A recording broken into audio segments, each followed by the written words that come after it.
कभी नोटिस किया है कि जो चीज़ें फॉरबिडन होती है वो ज़्यादा एक्साइटिंग लगती है, चाहे वो सीक्रेट रिलेशनशिप हो या कोई ऐसी चीज़ जो मना हो, उसमें थ्रिल ऑटोमेटिकली बढ़ जाता है। पर ऐसा क्यों होता है? इसका आंसर हमारा ब्रेन और साइकोलॉजी में छुपा है। सबसे पहला कॉन्सेप्ट है फॉरबिडन यानी कि रेयर। जब किसी चीज़ पर रिस्ट्रिक्शन होता है तो ब्रेन उसे ऑटोमेटिकली ज़्यादा वैल्यूएबल समझने लगता है। इसे साइकोलॉजी में स्कार्सिटी इफेक्ट कहा जाता है। मतलब जो चीज़ इजीली अवेलेबल नहीं होती वो ज़्यादा डिजायरेबल लगती है। दूसरा इंपॉर्टेंट कॉन्सेप्ट है साइकोलॉजिकल रिएक्टेंस। जब हमें लगता है कि हमारी फ्रीडम रिस्ट्रिक्ट हो रही है तो ब्रेन उस रिस्ट्रिक्शंस को ब्रेक करने की कोशिश करता है और ज़्यादा अट्रैक्ट होने लगता है। मतलब कि तुम ये नहीं कर सकते सुनते ही अंदर से एक अ जाता है, अब तो करना ही है। तीसरा फैक्टर है डोपामिन।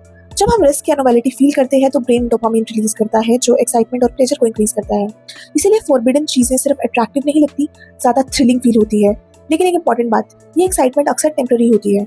जैसे ही वो चीज़ नॉर्मल या एक्सेसिबल हो जाती है उसका थ्रिल धीरे धीरे कम हो जाता है। रिसर्च भी ये सजेस्ट करती है कि लॉन्ग टर्म सेटिस्फैक्शन के लिए सिर्फ थ्रिल या सीक्रेसी इनफ नहीं होता, स्टेबिलिटी, ट्रस्ट और इमोशनल कनेक्शन ज़्यादा इंपॉर्टेंट होता है।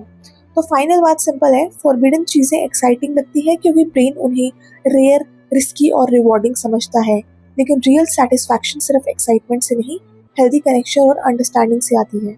Follow for more such videos.